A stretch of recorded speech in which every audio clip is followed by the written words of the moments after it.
નમસ્કાર વિદ્યાર્થી મિત્રો, ફરીથી આપ સૌ કોઈનું હાર્દિક સ્વાગત છે મારી યુટ્યુબ ચેનલ રાહુલ ભાટુમાં. વિદ્યાર્થી મિત્રો, આજે આપણે વાત કરવાના છીએ ચેપ્ટર નંબર 2 સંબંધ અને વિધેય. એની અંદર આપણે સ્વાધ્યાય 2.1, 2.2 અને 2.3ની ચર્ચા કરી. વિધેય કોને કહેવાય, સંબંધ કોને કહેવાય, વિધેયનો પ્રદેશ શું, એનો વિસ્તાર શું, કઈ રીતે મેળવવા, સંબંધનો પ્રદેશ શું, સંબંધનો વિસ્તાર શું, સંબંધ અને વિધેયમાં મુખ્યત્વે શું ફેરફાર છે, આ બધી જ ચર્ચાઓ આપણે 2.1, 2.2 અને 2.3ની અંદર કરી. હવે પ્રકીર્ણ સ્વાધ્યાય ઉપર આપણે આગળ વધીએ છીએ. તો પ્રકીર્ણ સ્વાધ્યાયમાં જે અભ્યાસ કરી ગયા એ જ થિયરીઓના દાખલા આપણે ગણવાના છે.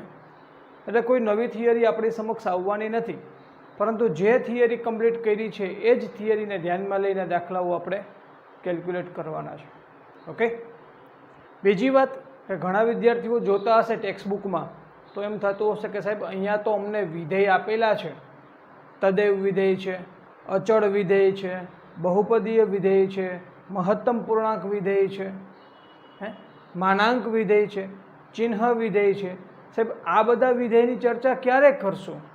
તો વિદ્યાર્થી મિત્રો, એ બધા વિધેયને ફક્ત આપણે સમજવાના છે, એની પરના કોઈ દાખલાઓ છે નહીં, પણ એ બધા વિધેય શું છે, એ વિધેયના પ્રદેશ શું છે, એ વિધેયના વિસ્તાર શું છે, એ વિધેયનો આલેખ આપણને કેવો મળે, વિધેય શું કહેવા માગે છે, આની પર આપણે એક સ્પેશિયલ લેક્ચર લઈશું કે જેની અંદર આ તમામ વિધેયનો આપણે અભ્યાસ કરવાના છીએ. ઓકે. મતલબ કે આ ચેપ્ટરનું પ્રકીર્ણ સ્વાધ્યાય કમ્પ્લીટ થાય ત્યારબાદ મારે 3 લેક્ચર લેવાના છે. એમાંથી એક લેક્ચર વિધેય માટે આપવાનો છે કે જેમાં તમામ વિધેયોની ચર્ચા કરશું આપણે.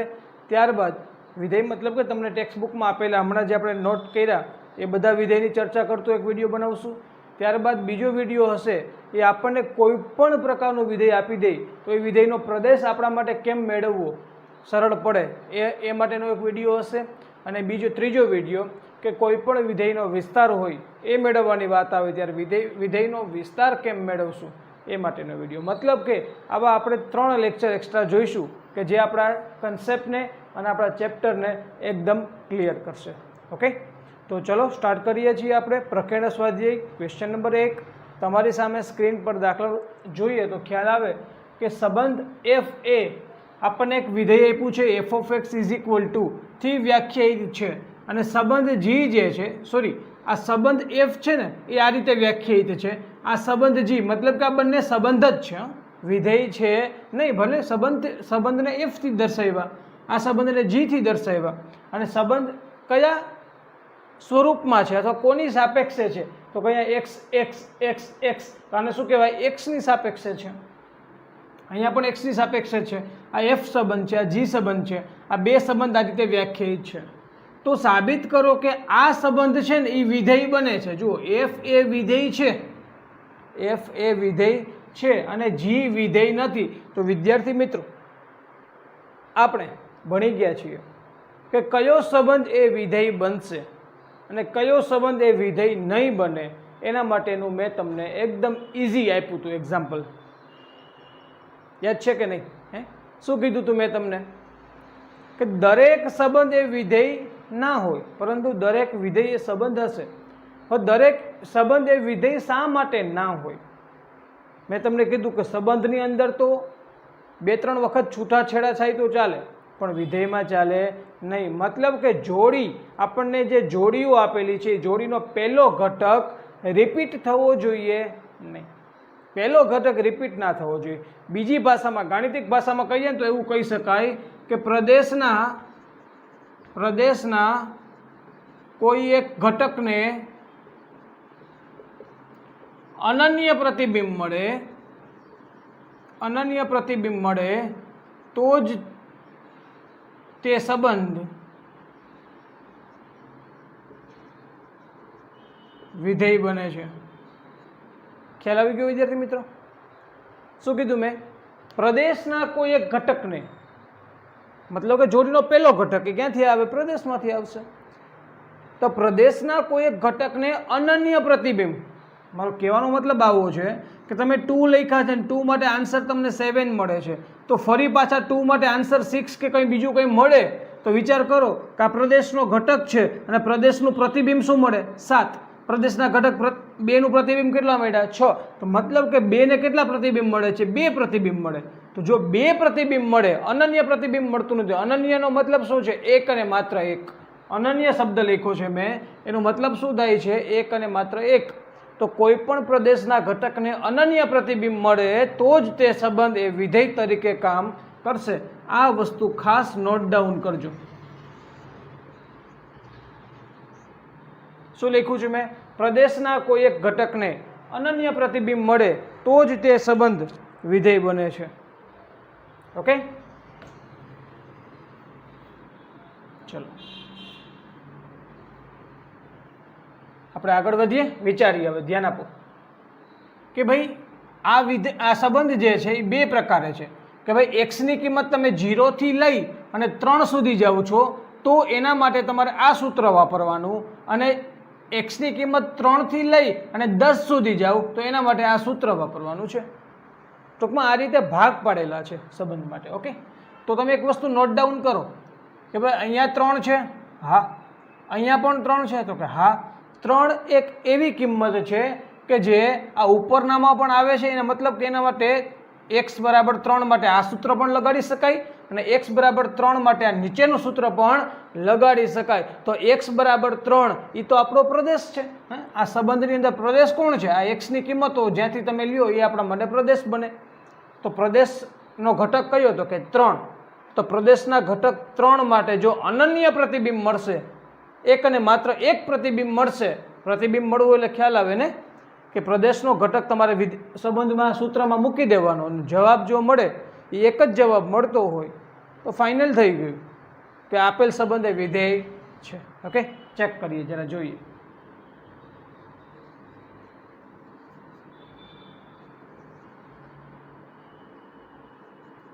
f of x is equal to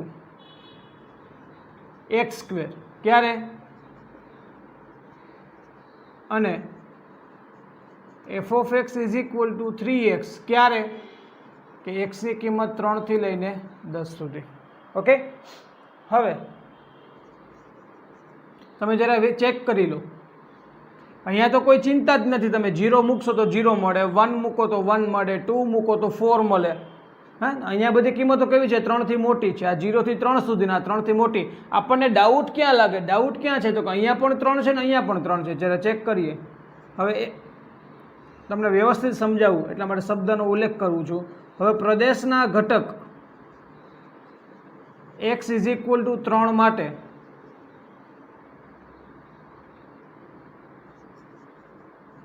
f of x is equal two x square મુજબ f of 3 is equal to 3 square એટલે શું મળે છે? 9. તથા f of x is equal two 3x મુજબ, જો આ સૂત્ર મુજબ, કેમ કે આપણે અહીંયા પણ મૂકી શકાય, 3 નો સ્ક્વેર 9 મળે, અને આ વસ્તુ અહીંયા પણ મૂકી શકાશે. તો f of x is equal two 3x મુજબ f of 3 is equal to 3 into 3, તો પણ જવાબ શું આવે છે? 9 જ મળે છે. મતલબ શું થયો? આમ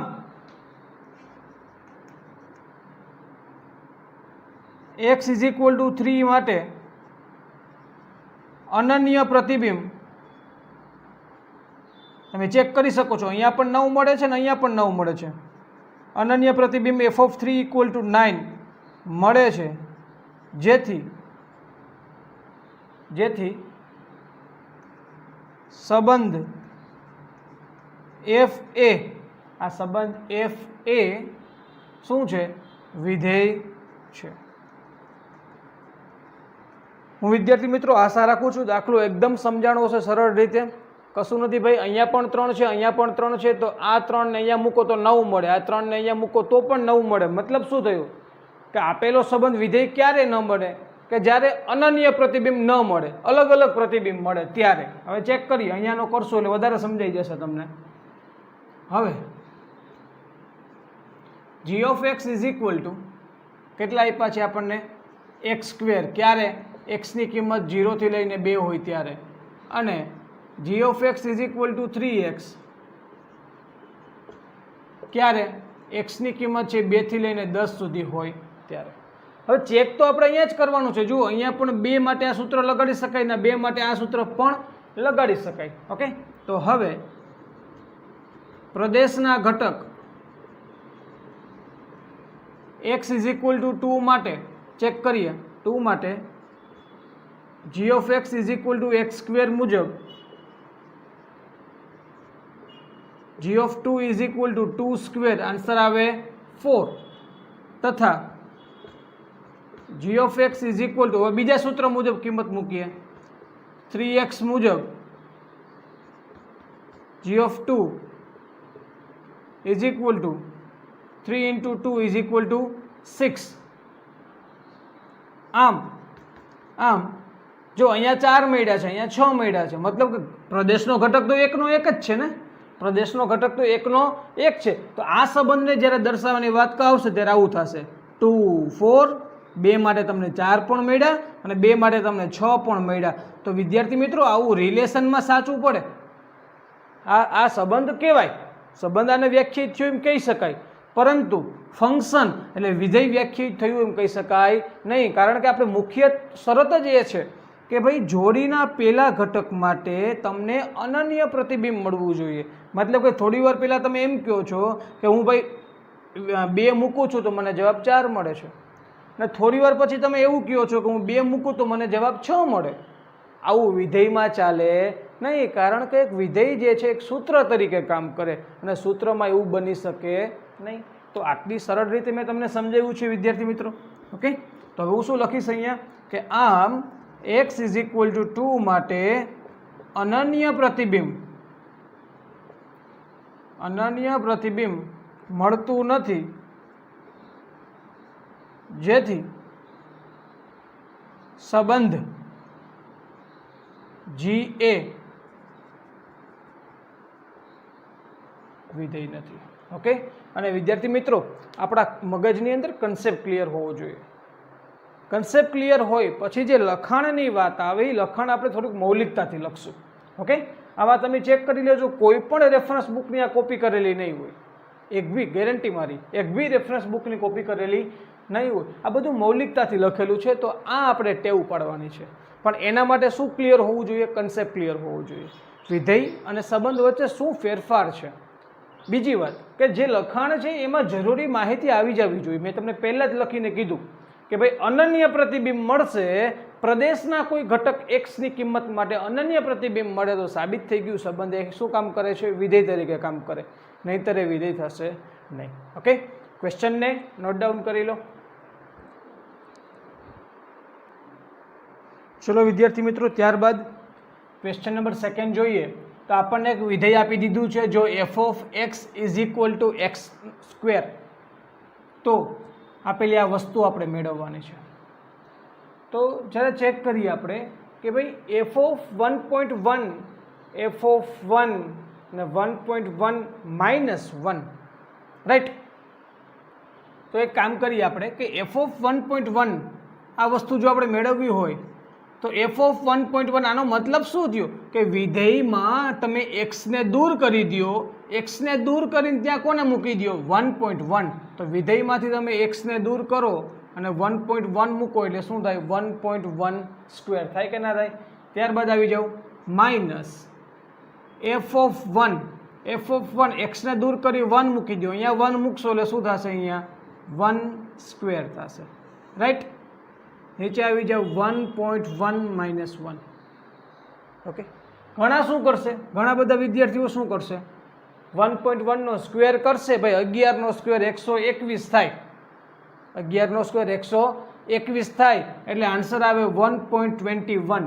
1.1 નો સ્ક્વેર થાય 1.21 માઇનસ 1 નો સ્ક્વેર થાય 1, એટલે 1.21 માઇનસ 1 એટલે 0.21 થાય, રાઈટ. એકદમ ઇઝી છે ભાઈ, 0.21 થશે, આપણને ખ્યાલ છે. 0.21 ડિવાઇડેડ 1.1 માઇનસ 1 એટલે 0.1 થાય, આ આપણને ખબર છે. મતલબ શું થયું? જવાબ શું આવે? 21/10 જવાબ આવશે, 21/10. બટ અહીંયા સૂત્ર પણ લગાડી શકાય, a square minus b square, એટલે બને શું? a minus b, a plus b. છેદમાં 1.1 માઇનસ 1 તો છે જ, આ બંને કેન્સલ થઈ ગયા. 1.1 પ્લસ 1 તો 2.1 થયા કે ના થયા? અને 21/10 કરો એટલે 2.1 જ મળે કે ના મળે? યસ ઓર નો?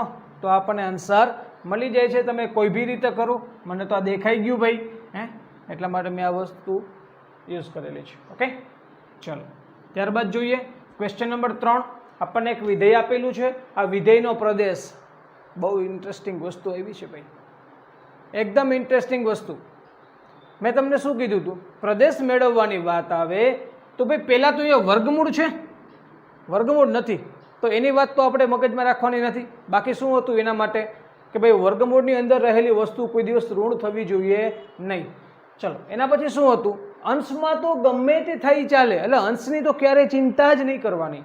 અંશમાં 0 થાય તો ચાલે, અંશમાં ઋણ થાય તો ચાલે, અંશમાં કોઈ પણ પ્રકારનું સ્વરૂપ આવશે તો ચાલશે, પરંતુ છેદની અંદર રહેલી વસ્તુ માટે ક્યારેય પણ 0 ન થવા જોઈએ. અહીંયા છેદમાં છે ને 0 ન થવા જોઈએ. કદાચ છેદમાં ઋણ થાય તો એ ચાલશે, એનાથી કોઈ ફિકર નથી. ઓકે, તો છેદમાં 0 થવા જોઈએ નહીં. તો જો છેદમાં 0 થઈ જાય તો વિધેય વ્યાખ્યાયિત ન થાય.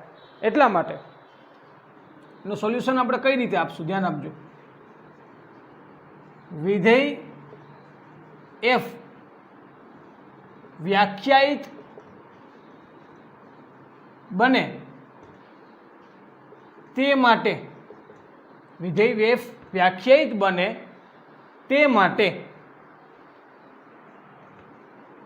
આ જે વસ્તુ છે ને, હું એકદમ દેશી ભાષામાં લખું છું, છેદ શૂન્ય ન થવો જોઈએ. રાઈટ? તેથી x² - 8x + 12 is not equal to 0. 0 ન થવો જોઈએ. બસ ચેક કરી લો, ચેક કરી લો, અવયવ પાડી લો. ગુણાકાર 12, સરવાળો 8, 6 2 12 is not equal to 0. x - 6 not equal to 0, તો x is not equal to 6 and x is not equal to 2.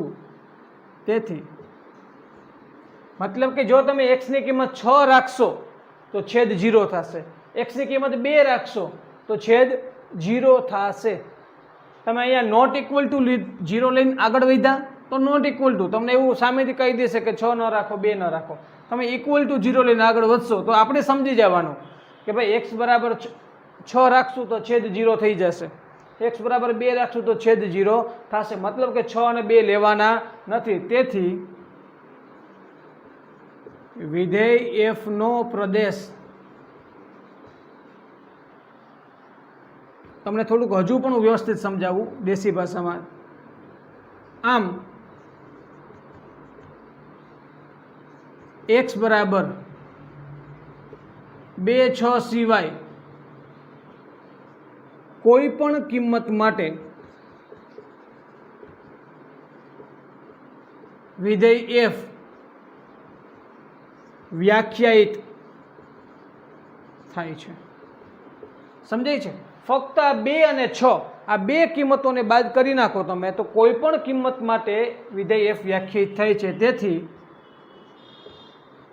વિધેય f નો પ્રદેશ એને કહેવાય domain of function df is equal two કોઈ પણ કિંમત એટલે વાસ્તવિક સંખ્યાઓ r, કોઈ પણ કિંમત લઈ લેવાની છૂટ, પરંતુ કઈ બે કિંમત નહીં લેવાની?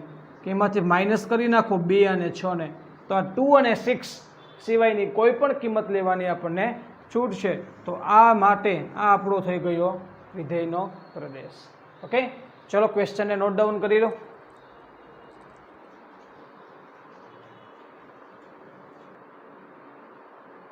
ચલો વિદ્યાર્થી મિત્રો, ત્યારબાદ ક્વેશ્ચન નંબર 10 જોઈએ.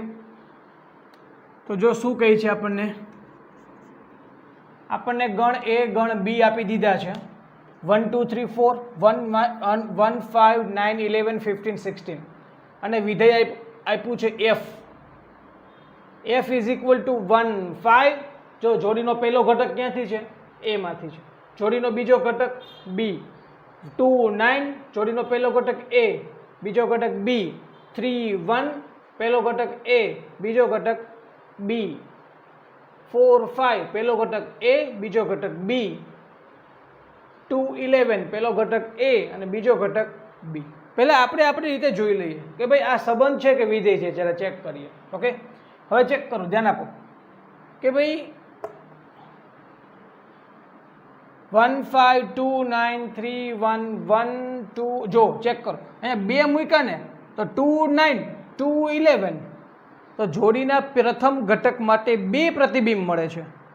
મતલબ કે પ્રદેશ એ માની લો કે પ્રદેશ હોય તો પ્રદેશના કોઈ ઘટક x માટે તમને અનન્ય પ્રતિબિંબ ન મળે તો આપેલો સંબંધ એ વિધેય નથી. ચેક કરો, અહીંયા પણ એવું જ બન્યું, 2 માટે 9 મળે છે, 2 માટે 11 મળે છે. તો આ જો તમે સંબંધ કહેતા હોય તો આ સંબંધ એ વિધેય નથી.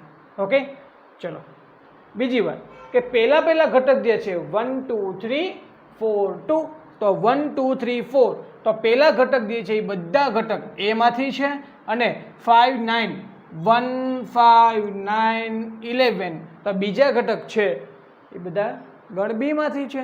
તો ભાઈ આ થઈ શકે. આ હકીકતમાં છે શું, a ક્રોસ b નો ઉપગણ છે કે નહીં, ચેક કરી લ્યો. ગણ a અને ગણ b નો કાર્તેજીય ગુણાકાર કરવામાં આવે તો એ કાર્તેજીય ગુણાકારનો એક ઉપગણ આવો પણ હોય કે ના હોય, 1 5 2 9 3 1 4 5 અને 2 11. મતલબ કે આ કાર્તેજીય ગુણાકારનો ઉપગણ છે, જેથી કરીને એ સંબંધ છે પણ વિધેય નથી. હવે આવીએ આગળ વાક્ય ઉપર. શું છે પહેલો ક્વેશ્ચન, f એ a થી b નો સંબંધ છે. આ વાક્ય સાચું છે ખોટું જરા જોઈએ આપણે. મેં તમને રજૂઆત કરી દીધી છે ભાઈ બધી. અહીંયા આપણને જે આ વસ્તુ આપી છે 1 5 2 9 3 1 4 5 ને 2 11 એ a ક્રોસ b નો ઉપગણ છે. શું છે ભાઈ, a ક્રોસ b નો ઉપગણ છે કે જ્યાં 1 2 3 4 બિલોંગ્સ ટુ a અને જોડીના બીજા ઘટકો. જોડીના બીજા ઘટકો એટલે કયા કયા ઘટકો, બીજા ઘટકમાં શું આવે, 1 આવશે, 5 આવશે, 1 5 9 ને 11 is belongs to b. 1 5 9 11 belongs to b, 1 2 3 4 belongs to a છે. તેથી ભાઈ કાર્તેજીય ગુણાકારનો જો ઉપગણ થઈ જતો હોય તો એ આપણા માટે હંમેશા સંબંધ છે. તેથી f એ કેવો સંબંધ છે, a થી b નો. જરા ચેક કરો, જોડીના પ્રથમ ઘટકો a માંથી છે, જોડીના બીજા ઘટકો b માંથી છે. તેથી f એ a થી b નો સંબંધ છે. ચલો કમ્પ્લીટ. આ વાત આપણે રજૂ કરી છે પહેલા ક્વેશ્ચનની. લખશું શું, વિધાન કેવું છે, સત્ય છે. ચલો હવે બીજા માટે લખીએ આપણે. f એ a થી b પરનું વિધેય છે. આપણને એવું કહે છે ના, f એ a થી b પરનું વિધેય નથી, કારણ કે પ્રદેશના ઘટક 2, તમે ચેક કરી લો, પ્રદેશના ઘટક 2 માટે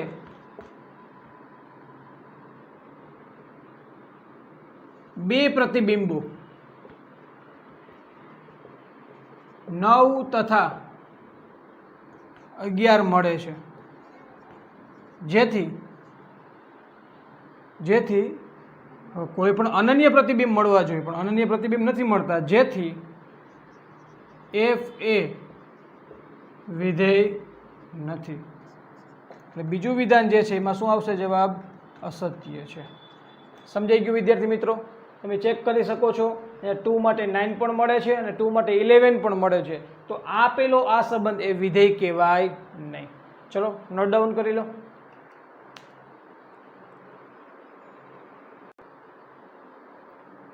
ચલો વિદ્યાર્થી મિત્રો, ત્યારબાદ ક્વેશ્ચન નંબર 11 જરા જોઈએ.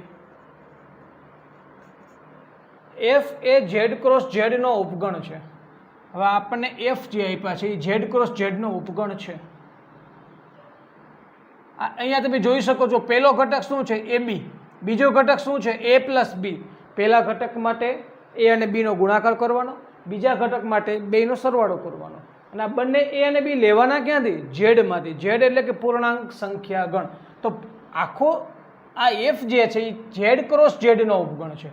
સમજાય છે? કાર્તીય ગુણાકાર કોનો કોનો? પૂર્ણાંક સંખ્યાઓ અને પૂર્ણાંક સંખ્યાનો કાર્તીય ગુણાકાર ઝેડ ક્રોસ ઝેડ અને એનો ઉપગણ.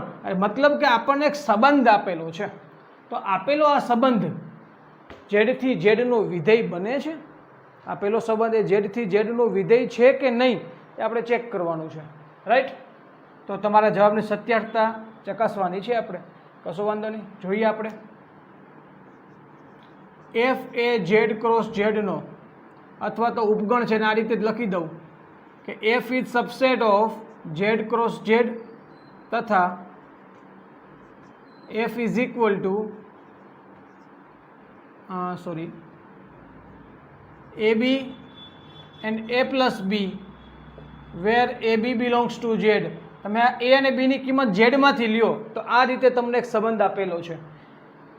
હવે ભાઈ સંબંધ છે એ વિધેય છે કે નહીં ચેક કરવું હોય તો તમારે બાય એક્ઝામ્પલ જ જવું પડે, તો જ આપણને ખ્યાલ આવે. ને એકદમ ઇઝીલી તમને સમજાવું. જુઓ,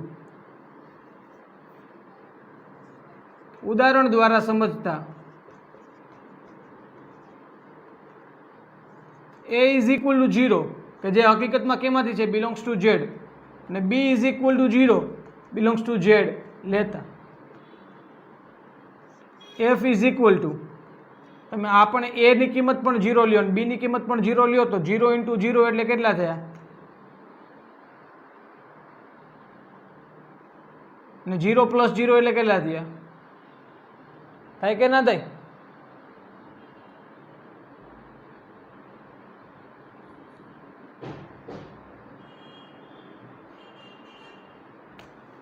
અને આપણે રજૂઆત આ રીતે કરીએ. 0 લેતા 0 0 બિલોંગ્સ ટુ એફ મળે. હવે a ઇઝ ઇક્વલ ટુ 0 કે જે બિલોંગ્સ ટુ ઝેડ છે, b is equal two 1 is belongs to Z છે. હવે આવી રીતે તમે કિંમત કોઈ લ્યો. પહેલાં મેં શું કર્યું? a ની કિંમત 0 લીધી, b ની કિંમત પણ 0 લીધી, બંનેની કિંમત 0 લીધી એટલે ગુણાકાર પણ 0 થયો ને સરવાળો પણ 0 થયો એટલે 0 0 આવી આપણને એક જોડી મળી કે જે એફમાં છે. હવે આગળ વધીએ. a ની કિંમત 0 લીધી છે, b ની કિંમત 1 લીધી છે. આવી આપણે બે a અને b ની કિંમતો લીધી છે અને એના માટે વિચારીએ તો આપણને જોડી શું મળશે? બેનો ગુણાકાર પહેલાં કરો, a b તો 0 × 1 0, બેનો સરવાળો કરો 0 + 1 એટલે 1 તો 0 1 ઇટ બિલોંગ્સ ટુ f મળે. આમ પ્રદેશના ઘટક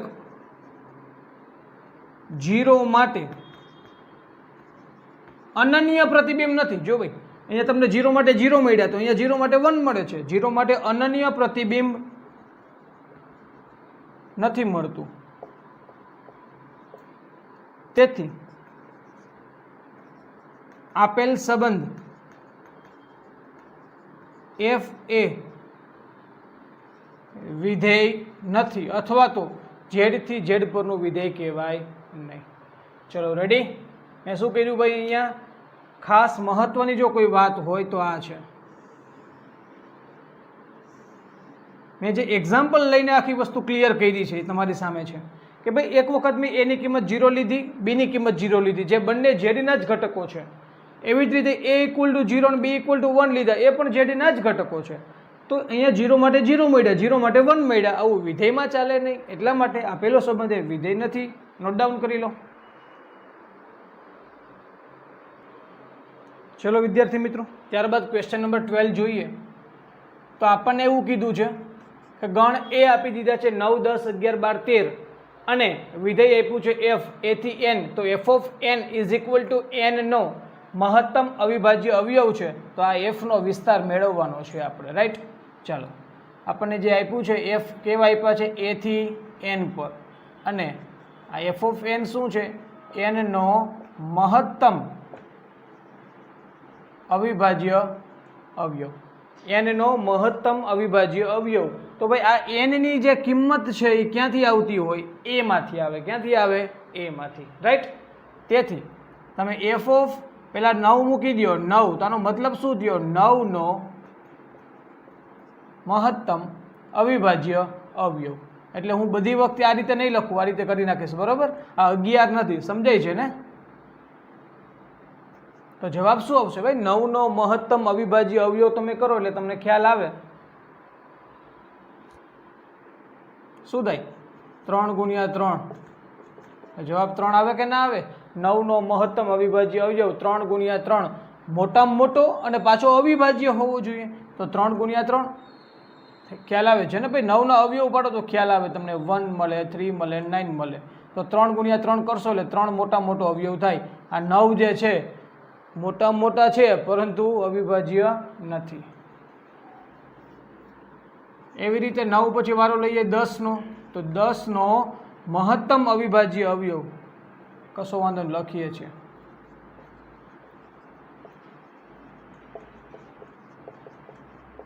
3/3 મુજબ જવાબ શું મળે, 3 મળે. 10નો મહત્તમ અવિભાજ્ય અવયવ, 10 માટે વિચારવું હોય તો 10 કરી શકાય, પરંતુ 10 તો પોતે જ કેવા છે, વિભાજ્ય છે, એટલે ના ચાલે. પણ શું કરશું આપણે, 2 ગુણ્યા 5 મુજબ મહત્તમ અવિભાજ્ય અવયવ કેટલા મળે છે, 5 મળે છે. ત્યારબાદ આવી જાવ 11, 11નો મહત્તમ અવિભાજ્ય અવયવ, તો આમાં તો ખ્યાલ જ છે આપણને, 1 ગુણ્યા 11 મુજબ. આમાં 11 પોતે જ અવિભાજ્ય છે અને એ પોતે જ પોતાનો મોટા મોટો અવયવ થશે 11. પછી આવશે 12, એફ ઓફ 12 નો મતલબ શું થયો, 12નો મહત્તમ અવિભાજ્ય અવયવ 12, 6 2 12, તો 2 વિભાજ્ય, 4 3 12, 4 3 12, તો એમાં મોટામાં મોટો અવિભાજ્ય અવયવ એટલે કે 3 થશે. છેલ્લે 13, F of 13 is equal to 13નો મહત્તમ અવિભાજ્ય અવયવ 1 ગુણ્યા 13 મુજબ. તમને ખ્યાલ છે 13 પોતે કેવા છે, અવિભાજ્ય, એટલે જવાબ શું આવશે, 13. ચલો રેડી. 9 10 11 12 અને 13 બધા માટે આપણે ચેક કરી લીધું છે, એનો મહત્તમ અવિભાજ્ય લખી નાખ્યો છે, બરોબર છે. તો આ 9 10 11 12 13 આપણા માટે પ્રદેશ છે, એન આપણા માટે સહપ્રદેશ છે, અને જે જવાબ આપણને મળે છે એ આપણા માટે વિસ્તાર છે. તો અહીંયા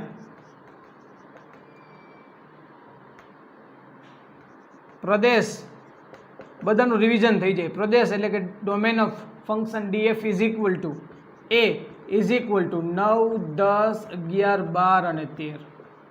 પછી વાત આવે સહપ્રદેશ,